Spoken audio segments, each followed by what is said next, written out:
మననం కనుక దివ్యాత్మ స్వరూపులారా మహద్భాగ్యాన్ని పొందావయ్యా. నీకు అటువంటి మహద్భాగ్య కల్పన చేసేటువంటి భాగ్యం ఎవరికి కలిగింది అంటే నాకు కలిగింది.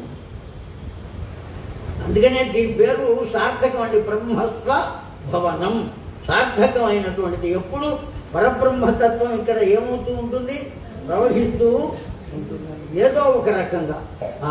దర్శనం శర్మ గారు చెప్పారు, మీ పురాణంతో ఆఖరండి ఈ భవనాన్ని పడగొట్టి మేము వైభవంగా కడుతున్నామంటే నేను చెప్పా, కట్టిన వెంటనే మళ్ళీ నాదే పెట్టండి అంటే ఆద్యంతములు ఒక్కటిగా ఉండాలి కదండి, అవునా కాదా? గోళమునకు మొదలెక్కడో చివర అదే, చివర ఎక్కడో మొదలు అదే. మరి చివరికి నన్ను తీసుకొచ్చారు కనుక మళ్ళీ ఇదంతా అయిపోయి భవనం పూర్తయిపోయి ప్రారంభోత్సవంలో కూడా మళ్ళీ ఎవరికి పెట్టాలి? వ్యవస్థిత పరబ్రహ్మ మొత్తం అంతా కూడా ఎవరి ఆయత్తం అయి ఉన్నది అంటే ఆయత్తం. కనుక ఇక్కడ నామకరణం చేశాడు. వీడికి నామకరణం చేసిన వాడు ఇప్పుడు ఏం చేయడానికి వెళ్ళాడు అని అక్కడికి పెళ్లి చేయించడానికి వెళ్ళాడు, కళ్యాణం చేయించడానికి వెళ్ళాడు. నామకరణం అయిపోయిన మరుక్షణంలో కళ్యాణం. కనుక ఇప్పుడు కళ్యాణానికి అర్థం ఏమిటి చెప్పండి? కేవలం సంతానాన్ని పొందడానికా? లేదు, బాహ్యపరమైనటువంటి దేహపరమైనటువంటి ఆనందాలను ఏవో ఏవో పొందడం కోసం ఈ వివాహం అనేటువంటిది దేని కొరకు అనేటువంటిది గర్గాచార్యుల వారు ఈ గర్గ సంహితలో మనకు విశదంగా తెలియజేశారు. ఒకానొక పరబ్రహ్మము వద్దకు ప్రకృతి అనబడేటువంటి శక్తిని చేర్చుటయే వివాహం. అందుకనే దాన్ని ఏమన్నారంటే ఉద్వాహము అన్నారు. ఒక్కటిగా ఉన్నవాడిని ఏం చేయడం, రెండవ దాన్ని చేర్చి బలాన్ని పెంచడం. అవునా కాదండి? దాన్ని ఏమంటారంటే ఖననికన న్యాయము అని అంటారు. పందిరి వేయాలి, స్తంభాన్ని పాతున్నాం, అసలు గొయ్యి తీసాం, అందులో స్తంభం పెట్టాం, అయిపోయింది కదా, పైన పందిరి వేయచ్చు కదా, వేస్తాం అంటే అట్లా వేయం. ఏం చేస్తాం ఇప్పుడు? ఆ గోతిలో కేవలం స్తంభం మాత్రమే కాకుండా ఏం పెడతామండి? రాళ్ళు రప్పలు గట్టిగా ఏమున్నాయో అవన్నీ కూడా చేరుస్తాం, ఒక్క స్తంభం మాత్రమే పెట్టాం. పెట్టి గట్టిగా అది కదలకుండా ఉండేటట్టు ఆ పలుగు వెనక్కి తిప్పి కొడతాం. కొట్టినా ఊరుకోక ఏం చేస్తాం, దాన్ని ఒక్కసారి కుదిపి మళ్ళీ అవి వదులుగా అయ్యేట్టు చేసి మళ్ళీ ఇంకా కొన్ని అందులో పోసి మళ్ళీ గట్టిగా కొట్టి అప్పుడు దాని మీద పాక్కుంటూ ఎక్కినా అది కదలకుండా ఉండేటువంటి స్థితిని కల్పించి అప్పుడు పందిరి పెడతాం కదా. ఇది ఒక న్యాయం. అట్లాగే ఇక్కడ స్తంభము ఎవరయ్యా అంటే సాక్షాత్తు పరబ్రహ్మమే, వాడు ఉండాలి. ఆ పొయ్యి ఎవరయ్యా అంటే లోకం, ఈ ప్రపంచమే ఆ పొయ్యి. ఇప్పుడు వాడు అందులోకి వచ్చాడు, వాడికి ఏం చేయాలి? వాడు కదలకుండా గట్టిగా ఉండగలిగేటువంటి శక్తి వాడికి కావాలి అంటే ఏం చేయాలి? ఈ శక్తిని దాంట్లో వేసి జత చేసి గట్టిగా కదలకుండా ఇద్దరు ఒక్కటిగా ఉండేటట్టుగా కూరాలి. కూరిన తర్వాత మళ్ళీ వాళ్ళిద్దరూ కొట్టుకు తెస్తున్నారా ఇదని పూర్వపు రోజుల్లో ఈ తల్లో తండ్రో అత్తో మామో వాళ్ళ వెంట వెళ్ళేవాళ్ళు. కొద్ది రోజులు వాళ్ళతో పాటు ఉండి, అమ్మ నువ్వు ఇట్టా నడుచుకోవాలి, నాయన నువ్వు ఇట్టా ఉండాలి, అమ్మాయి ఒకవేళ తప్పు చేసినా చిన్నపిల్ల కదా నువ్వు సర్దుకోవాలిరా నాన్న, కోపడకూడదురా, పిల్ల బెదిరిపోతుంది, భయపడుతుంది, ఎక్కడి నుంచో వచ్చింది కదా అని ఆ తల్లి ఆ పిల్లవాడితో చెప్పాలి, నాన్న నువ్వు ఇట్టా నడుచుకోనన్నా, వాళ్ళు మగవాళ్ళు కదా మనం ఇట్లా మాట్లాడకూడదు, ఇట్లా అత్తగారుగా ఆ పిల్లకు చెబుతుంది. ఇన్ని చెప్పి 6 నెలలు 7 నెలలు ఉండి ఇక వాళ్ళు పర్వాలేదు అనుకుంటే అక్కడి నుంచి ఏమవుతుంది, వెళ్ళిపోతుంది. ఈ విధమైనటువంటి దాన్ని ఖననికన న్యాయము అన్నారు. ఆ స్తంభాన్ని ఎట్లా గట్టిగా చూడటమో ఆ విధంగా ఆ శక్తి చేరిన తరువాత కూడా శక్తి ఇతడు ఈ పురుషుడు ఈ రెండు కలిసి ఉండేటువంటి స్థితిని జాగ్రత్తగా చూడాలి. చూడటం కోసం ఎంతో ప్రయత్నం చేయాలి. కనుక ఆ ప్రయత్నం కోసమే వచ్చారు. ఎవరు వచ్చింది ఇక్కడికి? గర్గాచార్యుల వారు. శక్తి ఎక్కడ ఉన్నదో అక్కడికి వచ్చారు. ఇప్పుడు ఆ శక్తిని తీసుకెళ్ళి ఎక్కడ పెట్టాలి? పరాత్పరుని వద్దకు చేర్చాలి. వాడు ఇప్పుడు పుట్టాడా, కొన్ని రోజుల కోసం పుట్టాడా, వాడి వయస్సు ఎంత, వాడి పరిస్థితి ఏమిటి, ఇవన్నీ మనకు అక్కర్లా. కారణం ఏమిటి అంటే కాలం యొక్క స్వరూపమే అతడు. కాలమునకు అతీతమైనటువంటి వాడు. ఏ విధంగా జరిగిందో కూడా మనం తెలుసుకుంటాం. ఇప్పుడు అర్థమైందా అండి? ఎప్పుడైతే గర్గాచార్యుల వారి మాట అన్నారో నాకేం అభ్యంతరం లేదయ్యా, ఏమండి ఇప్పుడు పురోహితుణ్ణి పిలిచి మంత్రపూతంగా అదేదో జనక మహారాజు ఇయం సీత మమ సుత సగధర్మ చరీతవా ప్రతీక్షచైనాం భద్రంతే పాణింద్రంగీష్పాణినా ఇవన్నీ ఏమైనా చెప్పారంటే ఏమీ చెప్పలేదటండి. మెదలకుండా ఈ రాధికాదేవిని తీసుకువెళ్ళి అక్కడ చేర్చవయ్యా. ఎవరికి చెప్పారు? గర్గాచార్యుల వారు వృషభాను. అంతేకాదు అతడి జన్మ రహస్యాన్ని చెప్పాడు. ఆ రహస్యాన్ని చెప్పడమే కాకుండా ఈ రాధికాదేవి ఎక్కడి నుంచి వచ్చిందో చెప్పారండి. ఇత పూర్వమే ఆ పరబ్రహ్మము యొక్క శక్తిగా ఉన్నదయ్యా. ఆ పరబ్రహ్మము భూదేవి యొక్క ప్రార్థనను అనుసరించి భూమిలో అవతరిస్తూ ఉంటే నేను ఒక్కతిని ఇక్కడ ఉండలేనయ్యా అంటే, నీవు కూడా భూమండలానికి రమ్మంటే నేను కేవలం నీ కొరకు మాత్రమే భూమండలానికి రాలేనయ్యా. ఆ రాధికాదేవి కూడా ఎంత గడసరి ఏమండి. ఆ గోవర్ధనగిరి ఉంటే నేనే వస్తా, యమునా నది ఉంటే నేనే వస్తా, బృందావనం ఉంటే నేనే వస్తా, గోపికలు ఉంటే నేనే వస్తా. ఇన్ని నియమాలు పెట్టిందండి ఆ ప్రకృతి. మోక్షదేవత అయినటువంటి రాధికాదేవి ఆమె కోసం 84 క్రోసుల భూపరిమిత ప్రాంతమును గోలోకములో ఉన్న దానిని ఏ లోకానికి పంపించాడు? భూలోకానికి పంపించాడయ్యా. ఇదంతా ఎవరు చెబుతున్నారు? గర్గాచార్యుల వారే వృషభానునకు తెలియజేస్తున్నాడు. అర్థమైందండి? ఆమె కొరకు కేవలం ఈ భూభాగాన్ని పంపించాడు. ఆమె భూమండలంలో అవతరించాలి. ఎందుకంటే తాను భూమండలంలో అవతరించి తాను చేయవలసిన కర్మలకన్నిటికీ ఆమెయే శక్తి స్వరూపమై అతడి వద్దకు చేరవలసి ఆవశ్యకత ఉన్నది. ఆమె లేకుండా అతడు ఏ పని చెయ్యలేదు. కనుక అతడు చెయ్యాలి, కనుక అతడు వచ్చాడు, కనుక ఆవిడ కూడా పంపించాడు. ఆవిడ కొరకు బృందావనం ఏర్పడింది. ఆవిడ కొరకు గోవర్ధనగిరి అక్కడి నుంచి వచ్చింది. ఆమె కొరకే యమునా నది కూడా అక్కడి నుంచి ఇక్కడికి వచ్చింది. సామాన్యమైనటువంటిది కాదు యమునా నది. గోలోకవాసిని. గోలోకంలో 2 నదులు ఉన్నాయటండి. ఒక నదిలో పరిపూర్ణంగా బ్రహ్మాండములన్నీ దొల్లుకుంటూ వెళ్ళిపోతూ ఉంటాయట. ప్రవాహంలో అనేకమైన బ్రహ్మాండాలు పుడుతూ ఉంటాయి, నశిస్తూ ఉంటాయి, పుడుతూ ఉంటాయి, నశిస్తూ ఉంటాయి, దొల్లుకుంటూ పోతూ ఉంటాయి. ఆ నదిలో ఒక నది మాత్రం ఈ పరాత్పరులకు ప్రకృతికి కూడా నిత్య వాస యోగ్యమై సుగంధ పరిమళములు వెదజల్లుతూ దివ్యమైనటువంటి తుంపర్లతో సేద్యము చేస్తూ దివ్యమైన ఆనందాన్ని పొందుతుందట. ఆ ఆనందాన్ని ఇవ్వగలిగినటువంటి ప్రవాహమే యమున. ఈ బ్రహ్మాండములను దొర్లించుకుంటూ వాటిని నశింపజేసి మరల కొత్త వాటిని పొందేటువంటి నదీమ తల్లియే విరజ అని అంటారు. ఆవిడికి విరజ అనే పేరెందుకు వచ్చింది? రజ నాస్తితే విరజ. ఏ కోరిక లేనిది రజోగుణము అంటే కోరిక అని అర్థం. ఏ కోరిక లేనిది ఏదైతే ఉన్నదో దాన్ని విరజ. ఆ విరజ అన్నది లేకపోతే అమ్మవారు ఉండదు, అయ్యవారు ఉండరు. కనుక అమ్మవారికి కానీ అయ్యవారికి కానీ ఎవరంటే ఇష్టమో చెప్పండి. ఇప్పుడు భలే చెప్పారండి. ఏ కోరిక లేని వాళ్ళు అంటే ఇష్టం. అందుకే కృష్ణ పరమాత్మకు అటుకులంటే ఇష్టం అన్నారు. ఎందుకు ఇష్టంటే అటుకులంటే దేని నుంచి వస్తున్నాయి అటుకులు అంటే ఒడ్ల కింద నుంచి వస్తున్నాయి. అవునా కదా అండి? ఒడ్ల కిందనే బాగా ఉడకబెట్టి రోట్లో వేసి గట్టిగా దంచితే పైన పొట్టు పోయి లోపల ఉన్న గింజ కాస్త ఏమవుతుంది? అటుగ్గా మారిపోతుంది. ఏమిటి దీని ఎందు అంత ప్రేమ కలగటానికి కారణము అంటే ఒడ్ల గింజగానే ఉంటే మరల మొలకెత్తే లక్షణము ఉంటుంది దానికి. అదే అటుకు గింజగా మారిపోతే మళ్ళీ మొలకెత్తే లక్షణం ఉంటుందా? మళ్ళీ పుట్టే లక్షణము లేనిది ఏదో దాని పట్ల ప్రేమ కలిగిన వాడు భగవంతుడు. అంటే జన్మరాహిత్యపు స్థితిలో ఎవరు ఉంటారో వాళ్ళంటే ఇష్టం ఆ భగవంతుడు. అంతేగాని అటుకులు రుచిగా ఉంటాయని కాదు. ఉపవాసం ఉన్నప్పుడు కూడా అటుకులు తినవచ్చు అని పెద్దలు చెప్తారు.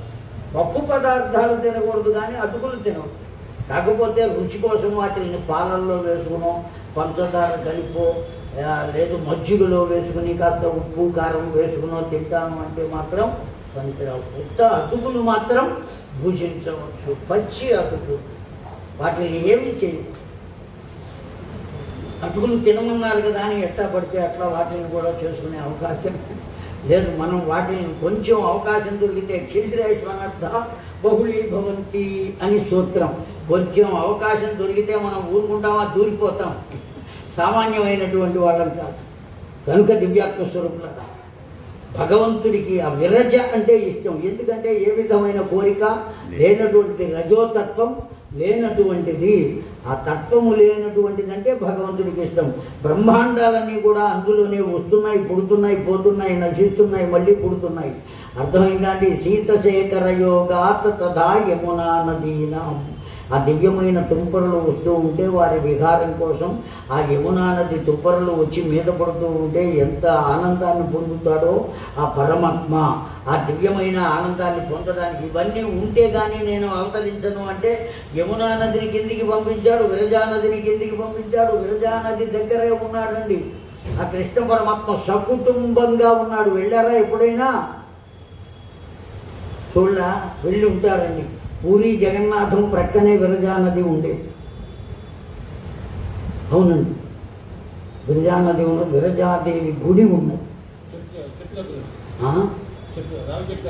రావి చెట్టు ఉన్నది. అక్కడ కూడా ఏమంటారంటే మత్స్యగయ అని పిలుస్తారండి. శిరోగయ మన ఈ కాశీనగరానికి దగ్గర ఉన్నది. పాదగయ ఎక్కడ ఉన్నది అంటే కుక్కుటేశ్వరుడు పిఠాపురం దగ్గర ఉన్నది. మధ్యలో హృదయ గయ ఎక్కడ ఉన్నది అంటే ఆ విరజా నది దగ్గర ఉన్నది. అక్కడ కూడా పిండ ప్రదానాలు అవి చేస్తూ ఉంటారు. అక్కడ గయ కనుక చేస్తూ ఉంటారు. నేను కూడా వెళ్ళి పెట్టుకుని వచ్చాను. ఆ పూరి పురాణం చెప్పడానికి వెళ్ళినప్పుడు విరజా నది దగ్గరికి వెళ్ళి అక్కడ చేసుకుని వచ్చాను.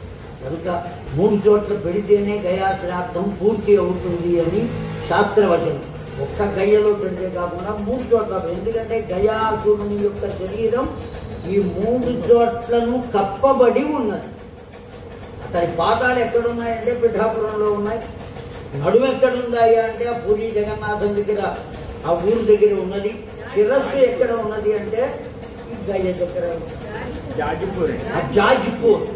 అవును, జాజిపూర్ చాలా దివ్యమైనటువంటిది.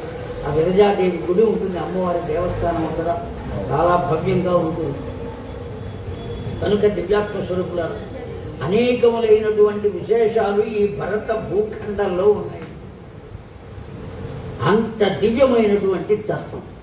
కనుక ఇప్పుడు ఈ పసివాడి దగ్గరికి ఈ ప్రకృతి మాత అయినటువంటి మోక్షదేవత అయినటువంటి రాధికాదేవిని చేర్చేటువంటి బాధ్యత అప్పచెప్పాడు. ఎవరు అప్పచెప్పింది? సాక్షాత్తు గర్గాచార్యులు వారు ఆ విషయాన్ని తెలియజేశారు. మెదలకుండా వెళ్ళిపోయారండి. నువ్వు ఈ పని చేయవయ్యా అన్నారు, చెప్పారు, వెళ్ళిపోయారు. గర్గాచార్యులు శిష్య సహితంగా గంతవ్యోయం యది క్షణాత్, ఆ క్షణంలోనే అక్కడి నుంచి వెళ్ళిపోయాటండి కనబడకుండా. వాళ్ళు యోగులు. ఏ వాహనం లేకుండా రాగలరు, ఏ వాహనం లేకుండా వెళ్ళిపోగలరు. వాళ్ళ యొక్క దివ్యత్వం అటువంటిది. దానికోసం తపస్సును వృధా చేయవలసినటువంటి ఆవశ్యకత ఏమీ లేదు. వాళ్ళ యొక్క ఆ యోగమే దివ్యత్వాన్ని కల్పించి వాళ్ళు ఆ విధంగా ప్రయాణం చేయగలిగిన స్థితిని వాళ్లకు కల్పిస్తున్నది. శంకర భగవత్పాదుల వారు కేవలం 32 సంవత్సరాల కాలంలో ఆసేతు సీతనగము 3 సార్లు పాదచారులై పర్యటన చేశారు అంటే అది జరిగే పనేనా చెప్పండి? ఇంత దూరం అక్కర్లా. మండన మిశ్రుడు పితృతిథి ఏర్పాటు చేస్తున్నాడు. ఇంట తలుపులు మూసేశారు, లోపల గడియ పెట్టారు. పర్యటనకు వచ్చినటువంటి శంకరుల వారు వాకిట్లో ఉన్న 2 చిలకలు మాట్లాడుకోవడం చూశారు. ఆ చిలకలు ఏం మాట్లాడుతున్నాయిట? ఒక చిలుక బ్రహ్మ సత్యం అన్నదిట, రెండో చిలుక జగన్మిథ్య అన్నదిట. ఒక్కసారి వాటి వైపు చూసి ఈ ఇంట ఉన్నటువంటి వాడు మహానుభావుడై ఉంటాడు, కనుక అతడితో కాసేపు కూర్చుని మాట్లాడాలి, సత్సంగం కావాలి కదా. అందుకోసమని వెళ్ళారు ఆ మండల మిశ్రుని వద్దకు. తీరా పెడితే అది పితృతిథి. ఆ పితృతిథిలో ఎవరు కూర్చుని ఉన్నారటండి? జైమిని, వ్యాసుడు కూర్చుని ఉన్నారు. ఎవరుగా కూర్చున్నారండి? వాళ్ళు భోక్తలుగా కూర్చుని ఉన్నారండి. వాటి రోజున అయ్యా భోక్తవ్యానికి వస్తారా అంటే నాకు అలవాటు లేదండి అంటున్నాం. ఎప్పుడైతే ఒక బ్రాహ్మణుణ్ణి నువ్వు భోక్తగా రావయ్యా అని అడిగితే నేను రాను అని గనక బ్రాహ్మణుడు అంటే అతడి బ్రాహ్మణత్వము నుండి దిగజారిపోవును అని శాస్త్రం చెప్పింది. వాస్తవం అండి. ఈ బ్రాహ్మణుడు తిథి పెట్టాడినప్పుడు ఎవరో ఒకళ్ళు భోక్తగా రావాలి కదా. నీవు ఇష్టం లేక నీకు అంగీకారం లేనిది ఇంకొకరిని ఎట్లా అంగీకరింపజేస్తున్నావయ్యా? ఆలోచిద్దాం మనం. ఎంత చదువుకున్న పండితుడైనా సరే బ్రాహ్మణుడు అయ్యుంటే అయ్యా మా ఇంటికి వాళ్ళ భోక్తవ్యానికి మీరు దయచేయాలి అని అడిగితే ఏం చెయ్యాలి? వస్తున్నా పదవయ్యా. ఎందుకంటే అది యజ్ఞం. దాన్ని ఏమన్నారు? ఇక యజ్ఞం, అది పితృయజ్ఞం. నీవు చండీ యాగం చేయకపోయినా అమ్మవారు నిన్నేమీ అందు, రుద్రయాగం చేయకపోయినా మహాదేవుడేమీ అండు. కానీ పితృయజ్ఞం చేయకపోతే పితృదేవతలు ఊరుకోరు. నీ వంశం వృద్ధి చెందాలి అన్నా, కలిగినటువంటి వంశంలో పిల్లలు అభివృద్ధిలోకి రావాలి అన్నా ఎవరిని ఆరాధన చేస్తే రావాలండి? అర్థమైందా అండి? మీరు జాగ్రత్తగా ఆలోచించండి. మనం ఇంత పూర్వం గర్గ భాగవతంలోనే, ఎందుకంటే గుర్తొస్తే అనేకమైనటువంటి విషయాలు వెనక్కి వెళ్ళే గుర్తొస్తూ ఉంటాయి. పితృదేవతలకు మానస పుత్రికలు 3 ఉన్నారు అని చెప్పారు. అవునా కాదా అండి? ఎవరి పిల్లలండి వాళ్ళు? మానస పుత్రికలు ఎవరి పిల్లలండి? గట్టిగా చెప్పరేమండి? ఎవరు అని అడగల, ఎవరి పిల్లలు అని అడిగా. పితృదేవతల పిల్లలు. ఎవరు వాళ్ళు? కళావతి,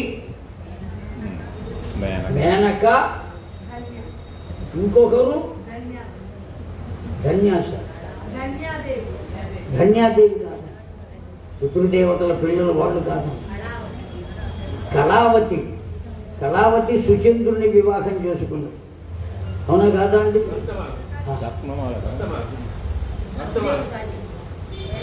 రత్నమాల. రత్నమాల ఈ సుచంద్రుని వివాహం చేసుకున్నది. అట్లాగే రత్నమాల కాదండి, కళావతే సుచంద్రుని చేసుకుంది. రత్నమాల జనక మహారాజుని చేసుకుంది. తెలిసిందా అండి? మేనక హిమవంతుడిని చేసుకుంది. అవునా? అయితే ఈ సుచంద్రుని వివాహం చేసుకున్న కళావతే ఇప్పుడు కీర్తిగా అవతరించింది. ఈవిడ కడుపున పుట్టిన ఆవిడ ఎవరు? జగన్మాత అయిన రాధాదేవి. అవునా కాదా? జనక మహారాజు భార్య అయినటువంటి రత్నమాల కడుపున పుట్టినటువంటిది జగన్మాత అయినటువంటి సీతాదేవి. ఆవిడికి కూతురై వచ్చిందా లేదా? అట్లాగే హిమవంతుడు వివాహం చేసుకున్న మేనకాదేవి పొందినటువంటి పుత్రిక జగన్మాత అయిన పార్వతీదేవి. కనుక పితృదేవతల యొక్క ఆశీర్వచనం ఎప్పుడు జగన్మాతృకా శక్తి అయి ఉంటుంది. అది మనం గుర్తించవలసింది. ముగ్గురికి కలిగిన వాళ్ళు ఎవరు చెప్పండి? జగన్మాత. అంతేకాదు అయో నిజలై వచ్చారండి. రాధాదేవి అలాగే పుట్టింది, సీతమ్మ అలాగే వచ్చింది, పార్వతీదేవి అలాగే వచ్చింది. 9 నెలలు గర్భవాసం చేసి వచ్చిన వాళ్ళు కాదు వాళ్ళు. అయోనిజలు. ఆ పితృదేవతల యొక్క ఆశీర్వచనం అంత గొప్పది. కనుకనే పితృయజ్ఞం కోసం వచ్చేటప్పుడు పిలిచినప్పుడు భోక్తవ్యానికి నువ్వు ఎంత గొప్ప పండితుడు అవ్వచ్చు, పౌరాణికుడు అవ్వచ్చు, పల్లకీలెక్కి ఊరేగవచ్చు, ఏమైనప్పటికీ కూడా పితృయజ్ఞానికి మాత్రం అయ్యా అభావం కలిగింది, ఎవరో వస్తానన్న వాళ్ళు రాలేకపోయారు, కాస్త మీరు సహాయం చేయండి అని ఎవరైనా వచ్చి పొరపాటున అడిగితే నాకు అలవాట్లేదండి నేను రాలేను అని మాత్రం అనరాదు. బ్రాహ్మణుడు అయిన వాడు తప్పక వెళ్ళి తీరవలసింది. ఆ పితృయజ్ఞాన్ని జరిపించడం వల్ల ఎంత భాగ్యం కలుగుతుందండి. తెలిసిందండి, అదేదో అన్నీ పెడతారండి, అవన్నీ తినలేం మనం, ఏదో అయిపోతుంది, అందుకోసం అన్నీ ఆ పితృదేవతలను ఆవాహన చేస్తారు. ఇవన్నీ పొరపాటు మాట్లాడి.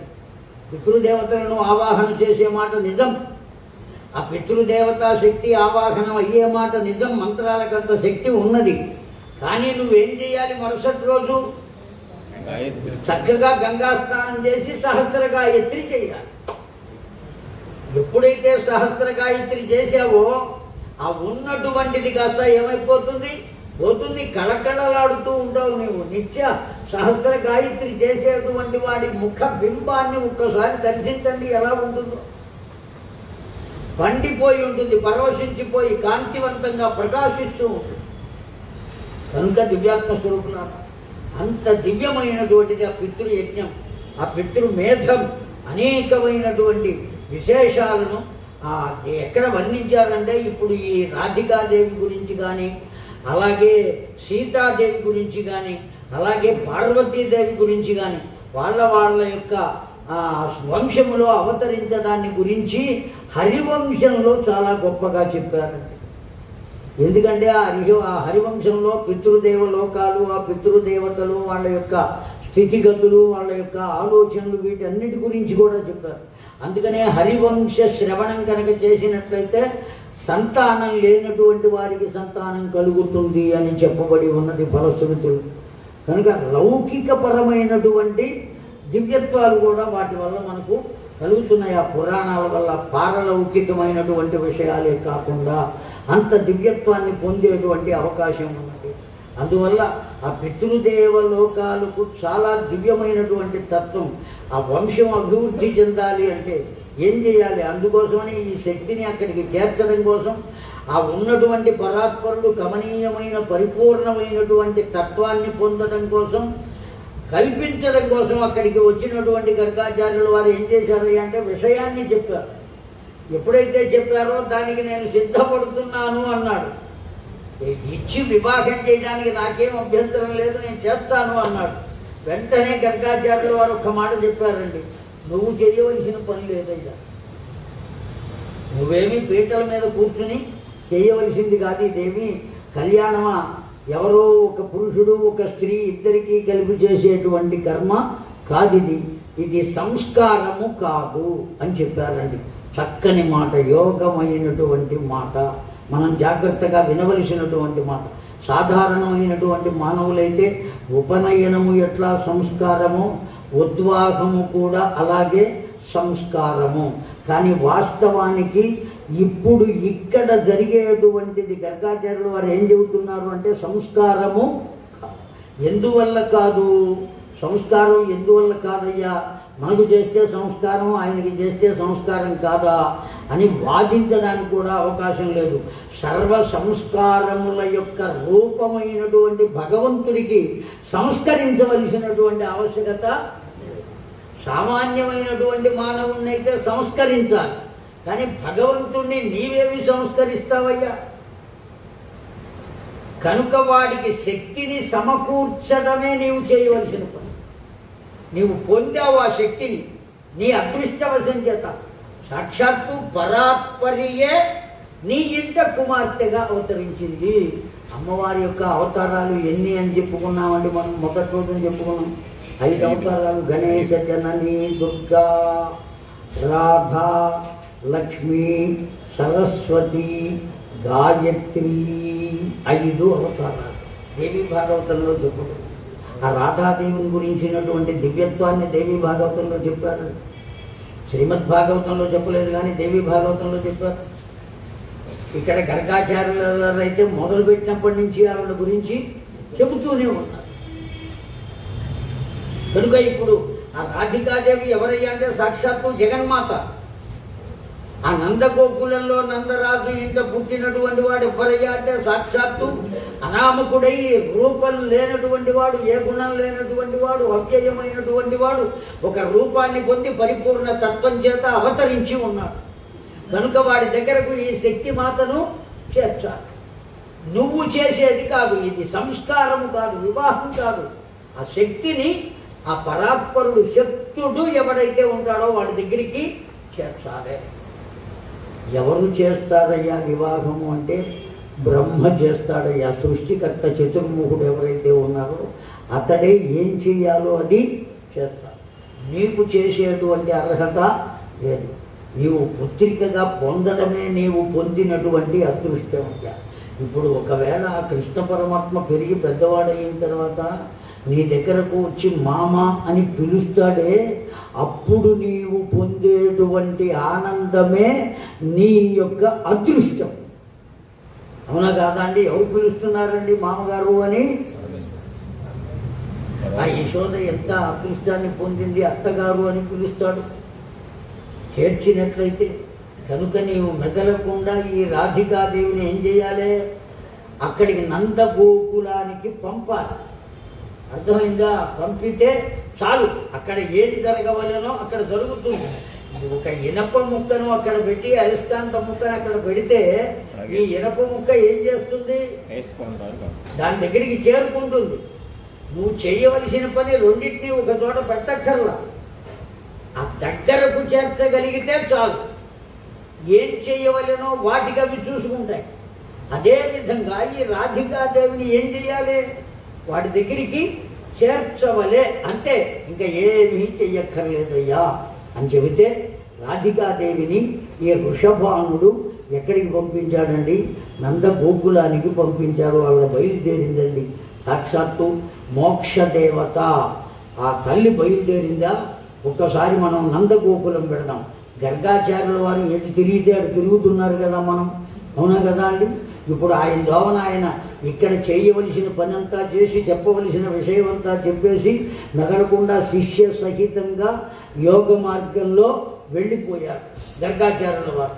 ఇప్పుడు రాధికాదేవిని ఇతడు పంపించడానికి సిద్ధపడ్డాడు. ఒక్కసారి మనం అంతా నందగోకులం పెడదాం. వాడు మెల్లమెల్లగా పెరిగి పెద్దవాడు అవుతున్నాడు. తన వాళ్ళుగా అందరినీ చేర్చుకున్నాడు. ఏం చెప్పారండి? తన వారిగా స్వకీయం వ్యవస్థిత సర్వై గోకులం సర్వం గోపీభి అన్నారు. అందరూ గోపికలేట, గోప బాలకులు అనబడే వాళ్ళు ఎవ్వరూ లేరట. అదేమిటండి అక్కడ మగవాళ్ళు ఎవరు లేరా అంటే ఉన్నారు.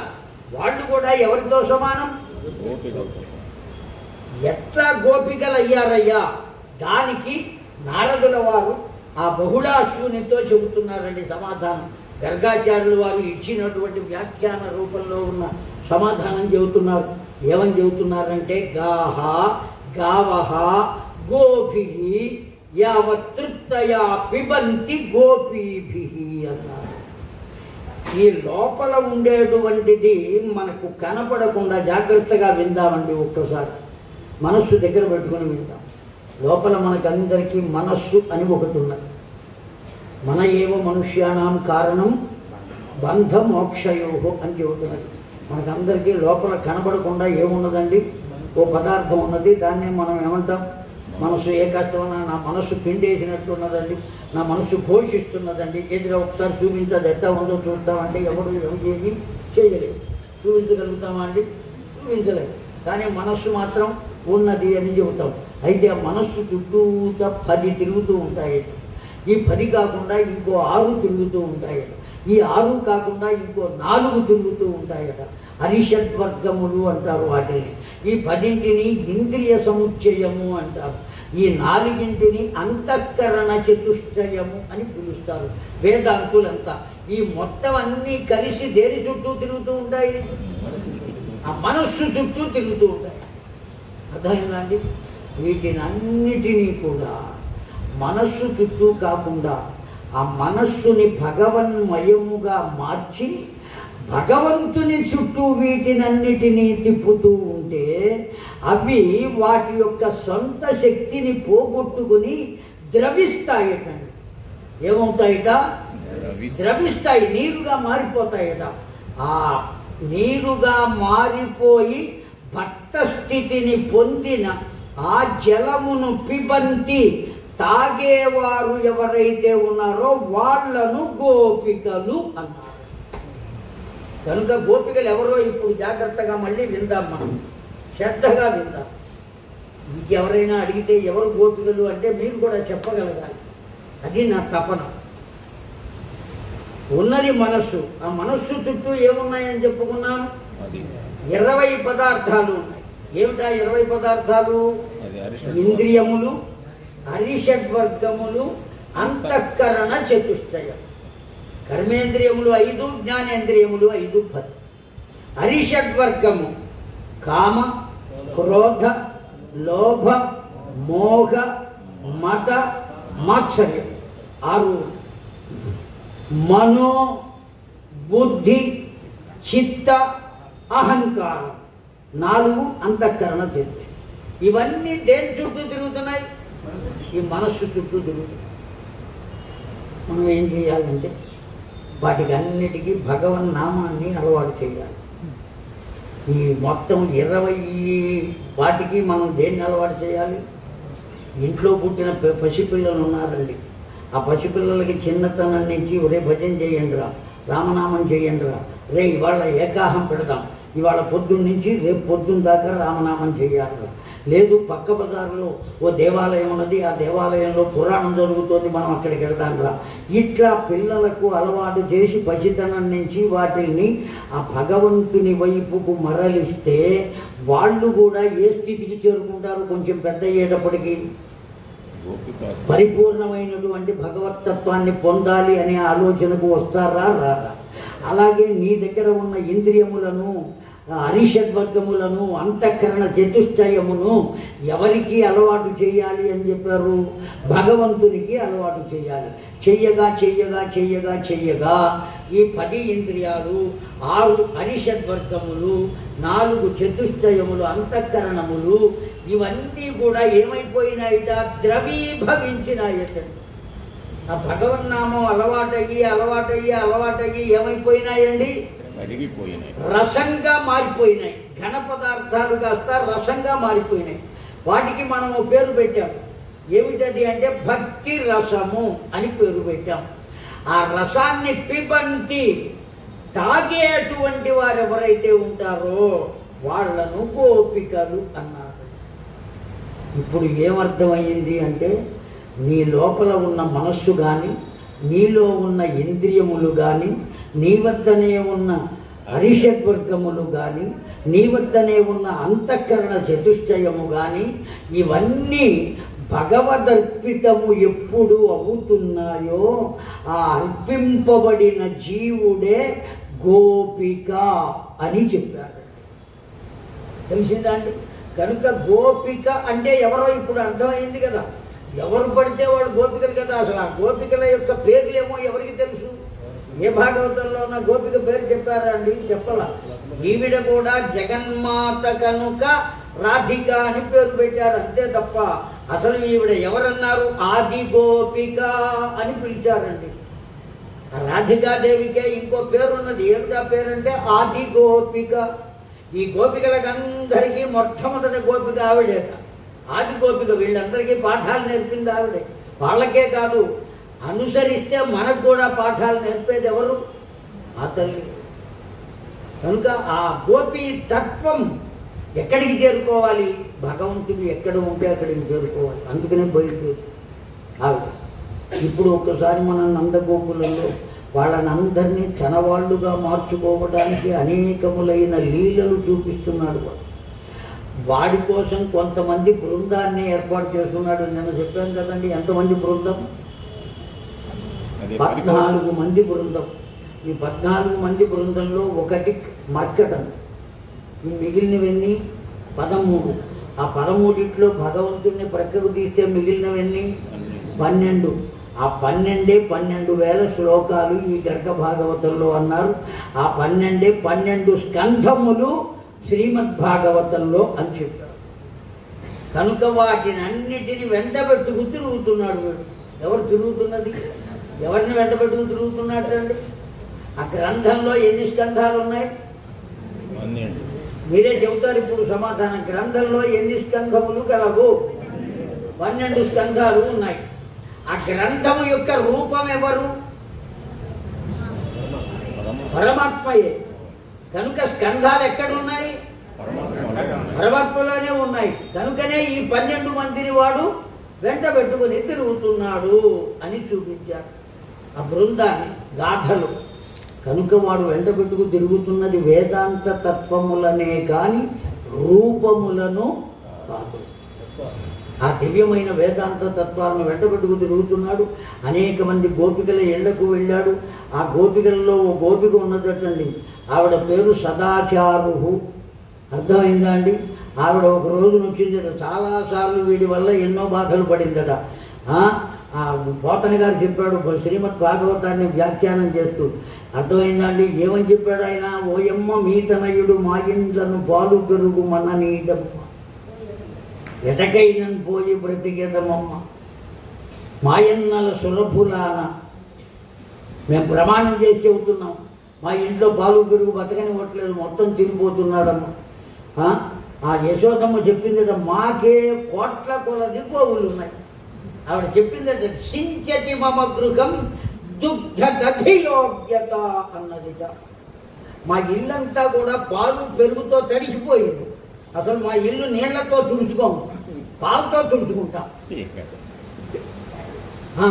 రాతి ముగ్గు పొడితో ముగ్గు వేయం, పెరుగుతో ముగ్గు వేసుకుంటాం.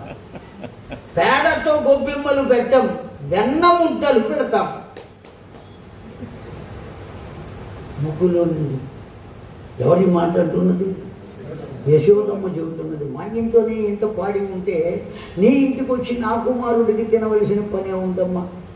నువ్వు పని చేయి, ఇంకొకసారి నీ ఇంటికి వచ్చాడు అంటున్నావు కదా, వాడు వచ్చినప్పుడు పట్టుకుని నా దగ్గరికి తీసుకురా, అప్పుడు నమ్ముతా. అప్పటిదాకా ఇటువంటి మాటలు చెప్పావో బాగుండదని చెప్పి. నందరాజు ఆ ప్రాంతానికి పరిపాలకుడు. అతడి భార్య రాజు కన్నా రాజుగారి భార్యకు పవర్ ఎక్కువ ఉంటుంది. అందుకని ఊళ్ళో వాళ్ళు అంత తేలిగ్గా వదిలిపెడతారు. మెదలకుండా వెళ్ళిపోయింది, ఏమీ మాట్లాడకుండా. లోపల వీడు చిరునవ్వు నవ్వుతూనే ఉన్నాడు. నవ్విన వాడు ఊరుకోక పెరట్లోంచి బయటకు వచ్చి, నువ్వెన్ని చెప్పినా మా అమ్మ నమ్మదులే అన్నాడు. ఇదో కొసమింపు. ఏమంటే సామాన్యమైన మాటలు రావలసిన వాడికే మాటలు నేర్పేవాడు వాడే కదండి. వాడి అనుజ్ఞ లేకపోతే మనం మాట్లాడగలుగుతామా? వాడి అనుగ్రహం ఉంటే మూకం కరోతి వాచాలం. ఏమీ తెలియని నాబోటి వాడు కూడా మాట్లాడుతున్నాడు కదండి. దేనివల్ల మాట్లాడగలుగుతున్నాడు అంటే వాడి దివ్యానుగ్రహం, భవ్యమైన అనుగ్రహం. ఏమి వాత్సల్యం అంటే, లేకపోతే కూర్చోబెడతాడా, మాట్లాడిస్తాడా? ఎంతో చదువు ఉన్నవాళ్ళు కూడా కూర్చుని వేదిక మీద చెప్పలేని వాళ్ళు ఉన్నారు. పొదిలి లక్ష్మీనారాయణ శాస్త్రి గారని గొప్ప పండితుడు, మాకు అధ్యాపకుడుగా వచ్చేవాడు. ఆయన మస్తకం పుస్తక భాండాగారం. అటువంటి వ్యక్తిని నా జీవితంలో ఇప్పటికి 70 ఏళ్ళు వచ్చినాయి, ఇంతవరకు నేను చూడను. అంత గొప్ప విద్యావేత్త. ఏ సందేహం వచ్చినా దానికి శాస్త్రపరంగా కానీ, యోగపరంగా కానీ, మంత్రపరంగా కానీ సమాధానం చెప్పగలిగినటువంటి విద్యావేత్త. కానీ ఆయన తరగతి గదిలో కూర్చుని పాఠం చెబితే మాత్రం ఒక్క ముక్క అర్థం కాదు, అసలు ఏమీ తెలియదు, అయోమయస్థితి. అందుకని మేము చదువుకునేటప్పుడు ఆయన ఇంటికి వెళ్ళి కూర్చుని ఒక్కొక్కటి అడిగి తెలుసుకుని పుస్తకంలో రాసుకుని వాటిని అధ్యయనం చేసి పరీక్షల్లో రాసి, వాళ్ళకి విషయం తెలుసు కానీ దాన్ని ఎట్లా పరిచి ముందు జనానికి చూపించాలో తెలియదు. అట్లా మరుగున ఉన్నటువంటి పండితులు ఎంతమంది ఉన్నారో లోకంలో, అనేక మంది మహానుభావులు. వాళ్ళకు విద్య ఉన్నది కనుక భగవంతుని అనుగ్రహం అంతవరకే ఉన్నది. 10 మందికి తెలియజేయడానికి కావలసిన శక్తి వాళ్లకు భగవంతుడు ఎవరికో ఇస్తాడు, ఎందుకో ఇస్తాడు, వాళ్ళ వల్ల ప్రయోజనాన్ని కల్పిస్తాడు లోకానికి. కనుక దివ్యాత్మ స్వరూపులారా, ఆ పరమాత్మ బయటకు వచ్చి, పెరట్లోంచి బయటకు వచ్చి, నువ్వు ఎన్ని చెప్పినా మా అమ్మ నమ్మదులే పొమ్మన్నారు. ఏం చేస్తుందండి? ఒక రోజున నిజంగానే వాడు ఆ కుండలో చేయి పెట్టినప్పుడు పట్టుకుంది ఆవిడ. పట్టుకుని ఇప్పుడు చెబుతారా, మీ అమ్మ చెప్పింది కదా తీసుకురమ్మని. వాడి మూతి నిండా వెన్న ఉన్నది, చేతి నిండా వెన్న ఉన్నది, బొజ్జ నిండా వెన్న ఉన్నది, పైన కూడా పూసుకున్నాడండి. ఆ తింటుంటే నోట్లో కుక్క కూర నోట్లో కుక్కుకుంటుంటే చిన్న చిన్న ముద్దలు పొట్ట మీద పడినాయట. చిన్నపాటి బొచ్చ కూడా ఉన్నది వాడికి. కనబడుతున్నాడు అండి, చూస్తున్నారా? అలా చూడగలగాలండి. ఆ వెన్న ముద్దలు చిన్న చిన్న భాగాలు కొన్ని వాడి పొట్ట మీద పడితే వాటిని చూసుకుని ఆనందపడుతుంటే ఆ చెయ్యి పట్టుకుని లాక్కు వెళ్ళి తింటుంటే తీరా అక్కడికి వెళ్ళేటప్పటికీ నందరాజు కనపడ్డాట. రాజు కనబడేటప్పటికీ కాస్త మగవాళ్ళు కనపడ్డారు కదా అని సిగ్గుపడి ఆ మేలి ముసుగు కిందికి దాచుకుని లోపలికి వెళ్ళిందట యశోదమ్మ దగ్గరికి. ఏవమ్మా ఇప్పుడు చెప్పు, మీ ఇంటికి వచ్చి మా పిల్లవాడు తింటూ ఉండగా పట్టుకుని తీసుకొచ్చి నాకు అప్పచెప్పు, అప్పుడు చెబుతానన్నావు కదా, ఇదిగో తీసుకొచ్చా చూడు అని ఆ పిల్లవాడిని అలా గుంచి ముందుకు విసిరి పెట్టింది తండ్రి. విసిరి పెడితే పక్క నవ్వి యశోదమ్మ ఒక్కసారి ఆ ముసుగు పైకి తీసి చూడవమ్మా అన్నది వచ్చిన గోపికను. ముసుగు పైకి తీసి చూస్తే ఈవిడ చేత విసిరివేయబడిన వాడు ఆవిడ కొడుకే తప్ప వీడు కాదు. ఏమండి, వీడు లేక లీలలు చూపించాడండి ఆ పరమాత్మ. వీటిని ఏమన్నారంటే మధుర లీలలు అన్నారు. ఆ మధురమైన లీలలను భక్తి భావం చేత పరవశించి ఆనందపడి శ్రవణం చేసేటువంటి వారి భక్తిని మధుర భక్తి అని పిలిచారు. అర్థమైందా అండి? కోరికతో కూడుకున్న భక్తి కాదండి. ఇది నిజమైనటువంటి భక్తి. దాన్ని మాధుర్యంతో కూడుకున్నటువంటి భక్తి మధుర భక్తి అంటారు. అర్థమైందా అండి? అలా ఎన్ని లీలలు చేశారు, ఒకటా రెండా? అనేకములైన లీలలండి. చివరికి ఒకనొకనాడు దీంట్లో చెప్పబడింది గర్గ భాగవతంలో మనకు. తల్లి దగ్గరకు వచ్చాడు, ఆవిడ చిలుకుతున్నదట.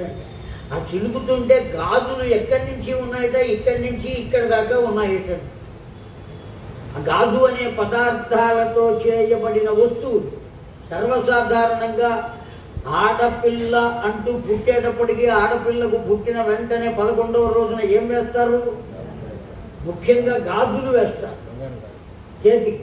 ఎందుకోసం వేస్తారు అంటే ఇంటికి వచ్చి ఎవ్వరు అడిగినా లేదు అనకుండా పెట్టేటువంటి వ్రతాన్ని స్వీకరించే దీక్షా కంకణమే గాజు.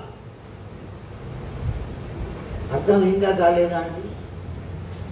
అందుకనే వచ్చి అడిగేవాడు కూడా అన్నపూర్ణమ్మ తల్లి అన్నం పెట్టు అని అడుగుతాడు, కానీ వాకిట్లో కూర్చున్నాడు కదా అని విశ్వనాథ అన్నం పెట్టమని చస్తే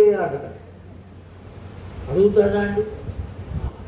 పండక్కి ఒకవేళ మామగారు పిలిస్తే వచ్చినా ఆ మామగారు ఇచ్చే స్కూటరు, గడియారము, కంకణాలు, ఏవో బంగారము, గొలుసులు ఇవన్నీ పొందుతాడు. ఆఫీస్కి వెళ్ళిన తర్వాత ఎరా సెలవుల్లో ఎక్కడికి వెళ్ళావురా అంటే మా అత్తగారి ఇంటికి వెళ్ళానంటాడు తప్ప సత్య మామగారి ఇంటికి వెళ్ళానని మాత్రం చెప్పడు. మొత్తం ఖర్చంతా పెట్టేది ఎవరు? మామగారి. కీర్తి ప్రతిష్టలు, ఫ్లెక్స్ బోర్డులు ఎవరికి అంటే అత్తగారు. Home department. ఇప్పుడు నేనేమన్నాను? ఇప్పుడు మాత్రం ఇప్పుడు నేను అదే అంటున్నా. అర్థమైందా అండి? శక్తి కనుకనే శక్తే ముందు కదండి. శక్తి లేకుండా శివశక్త్యా యుక్తో యది భవతి శక్తా ప్రభవి అని కదా శంకరుల వారు చెప్పి ఎన్ని చెప్పారండి మహానుభావులు, ప్రాతస్మరణీయులు. బ్రహ్మ విష్ణు మహేశ్వరులు బ్రహ్మాండములకు ఎట్లాగో వాల్మీకి వ్యాస శంకరులు ముగ్గురు మనకు అట్లా. వాల్మీకి, వ్యాస భగవానుడు, శంకరుల వారు అందించినటువంటి సాహిత్యం అసామాన్యమైనటువంటిది. మన జీవితమే చాలదండి. ఆ వార్తికాలు కానీ, ఆ శ్లోకాలు కానీ, ఆ భాష్యాలు కానీ, ఆ తత్వాలు కానీ అవన్నీ చదువుకోవడానికి ఎంతకాలం పడుతుంది? ఒక భజగోవింద శ్లోకాలనే అర్థం చేసుకోవడానికి 3-4 సంవత్సరాలు పడుతుంది. ఉన్న శ్లోకాలు ఎన్ని, వాటి వెనుక ఉన్న భావాలు ఎన్ని? 3-4 సంవత్సరాలు పడుతుందండి ఖచ్చితంగా. అందులో ఏమాత్రం సందేహం లేదు. ఉదయం సాయంకాలం కూడా చెప్పుకుంటే, ఒక్క సాయంకాలం మాత్రమే చెబితే కాదు. కాకపోతే ఆ విధంగా చెబితే ఎవరు వింటారండి? పురాణాలు వారం రోజుల్లో అయిపోతేనే వింటారు. 11 రోజులు 18 రోజులు చెబుతాను అంటే వినటానికి అంత తొందరగా ఎవరు రారు. అన్ని రోజుల పాటు ఏం వింటాము, కష్టం మధ్యలో పోవడానికి పనులు ఉంటాయి మనకు, మనం ఏమో ఊరికే ఉన్నామా అనేటువంటి ఆలోచన వస్తుంది. ఊరికే ఎందుకు ఉంటాడు, ఉరుకుతూనే ఉంటాడు, అనేకమైన విషయాల కోసం ఉరుకుతూ ఉంటాడు ఆ జీవుడు అనబడేటువంటి వాడు. కనుక దివ్యాత్మ స్వరూపులారా, ఆ పరమాత్మ అనేకములైనటువంటి లీలలు చూపిస్తున్నారండి. చిట్ట చివరకు ఆ తల్లి ఏం చేసింది, ఆ చిలుకుతున్నదటండి, మజ్జిగ పెరుగుని చిలుకుతున్నది. ఆ చిలుకుతుంటే ఆ చిలికేటువంటి శబ్దం ఎలా ఉన్నది అంటే, తాళ మృదంగ యోగవర్తథైవ గీతాధికం అని చెప్పారు. ఆ మధ్య పెరుగు లోపల కంబం వేసి అలా చిలుకుతుంటే బాగా మృదంగం నేర్చుకుని ఎంతో గొప్పగా వాద్యము వాయించేటువంటి మృదంగ విద్వాంసుని మృదంగ వాద్యం ఎలా ఉంటుందో అలా ఉన్నదట. ఆ చిలికేటప్పుడు చేతులు ఒక చెయ్యి ఇటు వెళితే ఈ చెయ్యి వెనక్కి వస్తుంది, ఈ చెయ్యి ముందుకెడితే ఈ చెయ్యి వెనక్కి వస్తుంది. ఎందుకంటే మనలాగా కవ్వాన్ని చేత్తో కాదు కదా చిలికేది, ఓ తాడు తీసుకుని దాంతో ఇలా లాగుతూ ఉంటారు. ఒక చెయ్యి ముందుకు వెళ్తే ఒక చెయ్యి వెనక్కి వస్తుంది.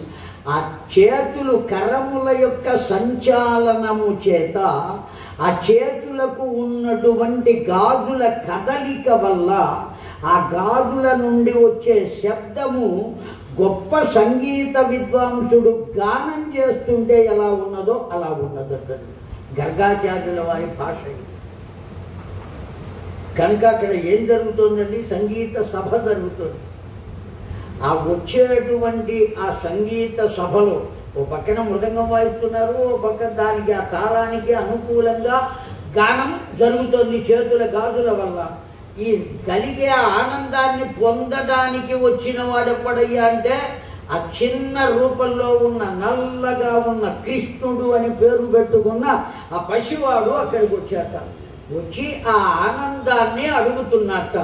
ఆ ఆనందమే నవనీతము అన్నారు. క్రొత్తగా తీయబడినది, నీతము అంటే తీయబడినది, నవనీతము క్రొత్తగా తీయబడినది.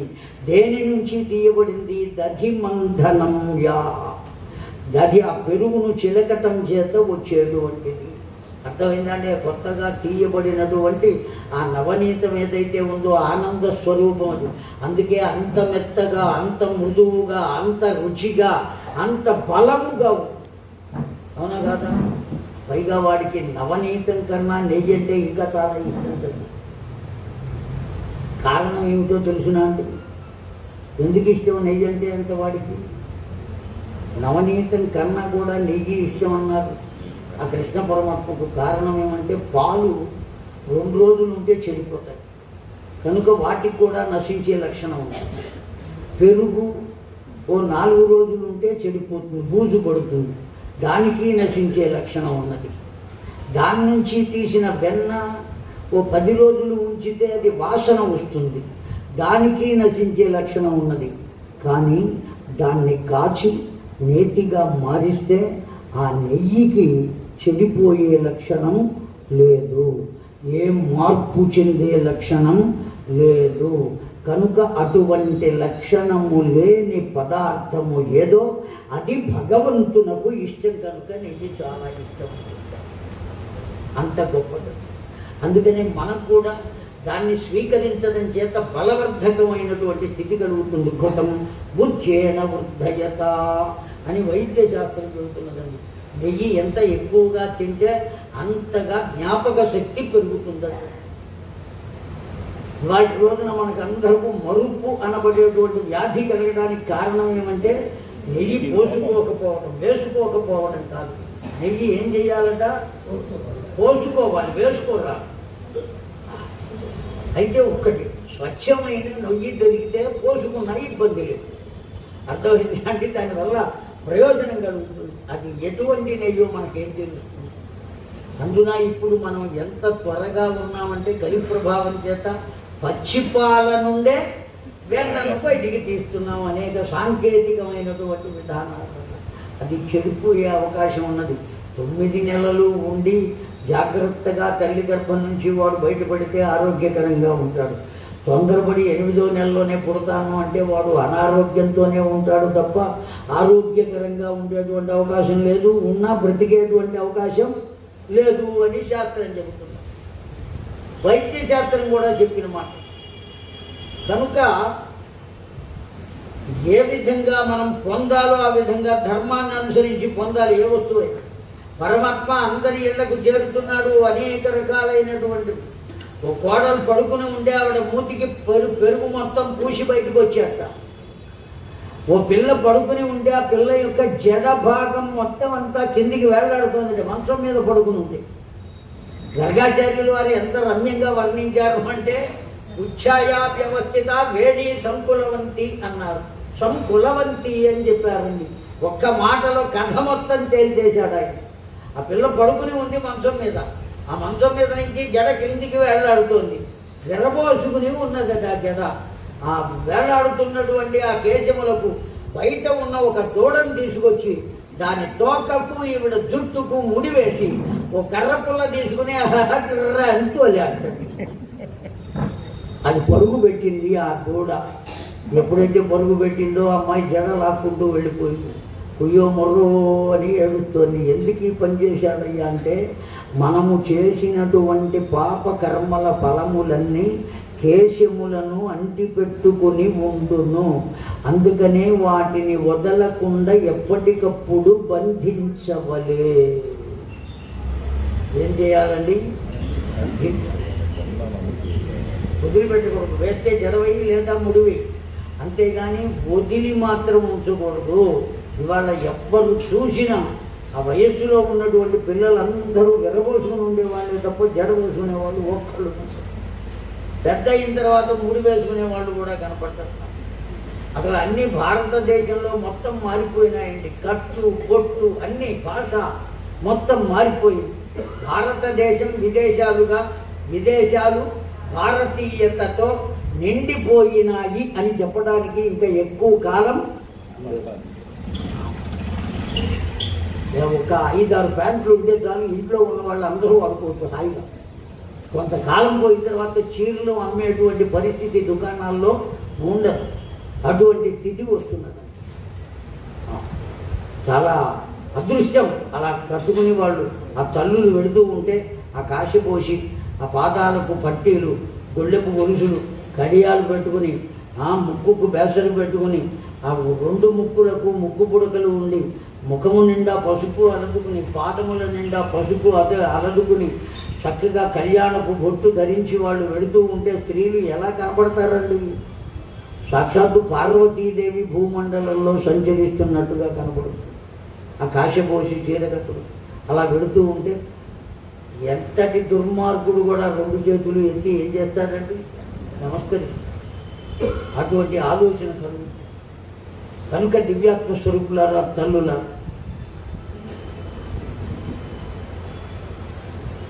అనేకములైనటువంటి దివ్యమైన తత్వాలను తన యొక్క లీలల ద్వారా వారికి తెలియజేస్తూ ఉంటే, తల్లిదండ్రులు కూడా పిల్లవాడితో దివ్యంగా ఆడుకుంటూ ఉంటే, ఒకానొక సమయంలో ఒక గోపిక ఇంటికి ఒకడిని పట్టుకుని ఒకడు మెల్లగా గోడవార నడుచుకుంటూ వెళ్ళారు. తీరా వీడు వెళ్ళేటప్పటికీ వాళ్ళ ఇంట్లో ఉన్న ఆ ముంతలన్నీ కూడా ఎక్కడున్నాయంటే యంత్రాంత స్థిత ఉట్టెలలో పెట్టబడి ఉన్నాయట. అందుకోసమని వీడు ఒక రోలు తీసుకొచ్చి అక్కడ పెట్టాట. ఆ రోలు మీద ఓ పీట వేశాట, పెద్ద పీట. ఆ పీట మీద ఒకడిని నుంచోబెట్టాట. వాడి గళసీమన వెళ్ళి నుంచున్నట్ట ఈ నందవాడు. ఏమండి, అప్పటికీ అందిందా అంటే అందలేదట. అందకపోతే తన చేతిలో ఉన్న వేణువుతో ఓ దెబ్బ వేసేటండి. అది కాస్త పగిలిపోయి దాంట్లో ఉన్న పెరుగంతా కింద పడిపోయిందిట. ఎట్లా పడిపోయిందిట? వాడి మీద పడిందిట. వాడి మీద నుంచి దాని వాడు ఎవడి మీద నుంచున్నాడో వాడి మీద పడి. చూస్తున్నారా మీరు? ఎక్కడ పడింది? వాడి జుట్టంతా పెరుగుతో, ముఖమంతా పెరుగుతో, శరీరం అంతా పెరుగుతో నిండిపోయింది. ఆ కింద ఉన్న వాడి శరీరం, ఆ పీట, దాని కింద రోలు, కింద నేల మొత్తం అంతా పెరుగుమయం. కుండ ఏమైపోయిందయ్యా? పగిలి ముక్కలైపోయింది. ఇంత జరుగుతున్నా కనీసం వాడు దులుపుకోలేదటండి. ఒళ్ళు కూడా దులుపుకోక, ఒరే నువ్వు దులుపుకోరా అనుకోక ఒంటి మీద పట్టిన వాటిని తీసి నోట చేర్చుకున్నాడటండి. ఎక్కడ ఉన్నా ఉచ్చ నీచములతో వాడికి ఏమీ సంబంధం. ఎవరికి ఉచ్చ నీచములతో సంబంధం? అవేవో లెక్క కట్టేటువంటి వాడికి ఉచ్చ నీచములతో సంబంధం. అసలు లెక్కతోనే సంబంధం లేనటువంటి వాడు.